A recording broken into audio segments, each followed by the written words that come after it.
Hello दोस्तों, आपका हमारे YouTube चैनल शैलेंद्र आइकॉन पर स्वागत है। हाँ दोस्तों, वीडियो को लाइक करें और कमेंट करें और वीडियो को शेयर करना ना भूलें और YouTube चैनल को सब्सक्राइब जरूर कीजिए। आज हम बात करेंगे ऐसी कहानी के बारे में जिसे आपने कभी सुना ही नहीं होगा। कहानी का नाम धुंध वाला रास्ता। समय रात 1:30 जगह उत्तर प्रदेश के एक छोटे से गांव के पास पुराना हाईवे। रात बहुत सन्नाटे वाली थी। आसमान में घने बादल थे और धुंध इतनी थी कि 10 फीट दूर तक कुछ भी साफ नहीं दिख रहा था। अमित 26 साल का युवक बाइक से अपने गांव लौट रहा था। वो लखनऊ से अपनी मां का इलाज करवा कर लौट रहा था। मोबाइल में सिग्नल नहीं, सड़क पूरी तरह सुनसान, बस कभी कभी किसी कुत्ते के भौंकने की आवाज धुंध में गूंज जाती। जैसे ही वो धाता मोड़ पहुंचा, जहां से पुराना रास्ता जंगल के बीच से जाता था, वहां एक बुजुर्ग औरत खड़ी थी। उसने सफेद साड़ी पहनी थी और बाल पूरी तरह बिखरे हुए थे। अमित ने बाइक रोकी। मां, यहां क्या कर रही हैं आप? रात में वो औरत मुस्कुराई, लेकिन उसकी मुस्कान में कुछ अजीब था, जैसे होंठ हिल रहे हों पर चेहरा बिल्कुल स्थिर हो। धीरे धीरे उसने कहा, बेटा मुझे उस पार छोड़ दे, बस 2 मिनट का रास्ता है। मोबाइल में सिग्नल नहीं, सड़क पूरी तरह सुनसान, बस कभी कभी किसी कुत्ते के भौंकने की आवाज धुंध में गूंज जाती।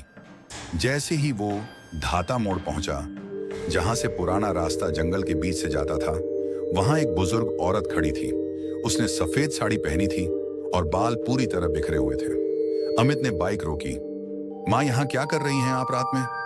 वो औरत मुस्कुराई, लेकिन उसकी मुस्कान में कुछ अजीब था, जैसे होंठ हिल रहे हों पर चेहरा बिल्कुल स्थिर हो।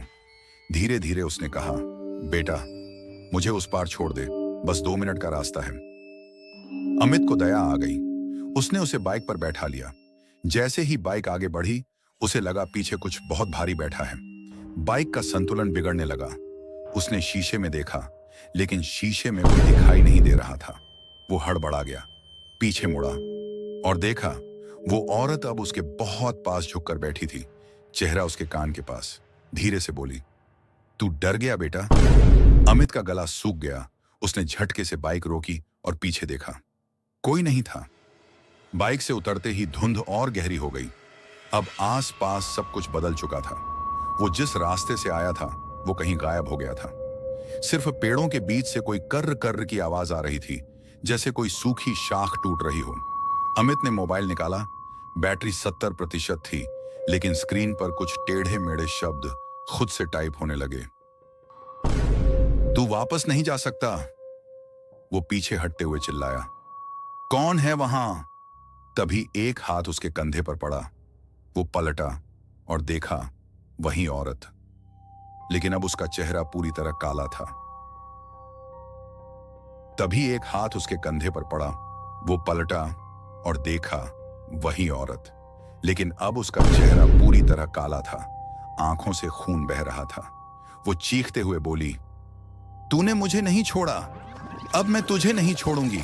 अमित ने बाइक स्टार्ट की और पूरी स्पीड से भागा। धुंध के बीच उसे सामने एक झोपड़ी दिखी।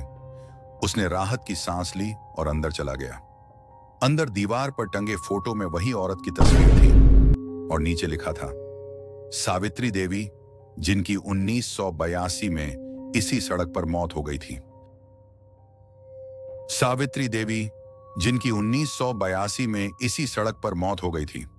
अमित के पीछे से दरवाजा अपने आप बंद हो गया। उसने घबराकर मोबाइल ऑन किया, पर स्क्रीन पर फिर वही मैसेज चमका, अब तू भी यहीं रहेगा। अगली सुबह गांव के लोग जब उस सड़क से गुजरे तो उन्हें वही बाइक मिली, इंजन चालू, धुंध में खड़ी हुई और सीट पर पड़ा था अमित का मोबाइल, जिसमें सिर्फ एक आखिरी वीडियो रिकॉर्ड थी। कैमरे में वही औरत धीरे धीरे पास आकर मुस्कुरा रही थी। अब एक और आत्मा धुंध वाले रास्ते की हो गई। दी एंड। कहते हैं, धुंध अब भी उस रास्ते पर हर रात उतरती है और जो भी वहां से गुजरता है, उसकी कहानी कभी पूरी नहीं होती। क्या आप भी उस रास्ते से गुजरने की हिम्मत रखते हैं? अगर यह कहानी पसंद आई हो तो लाइक करें, शेयर करें और चैनल को सब्सक्राइब जरूर करें, क्योंकि अगली कहानी शायद आपके शहर की हो।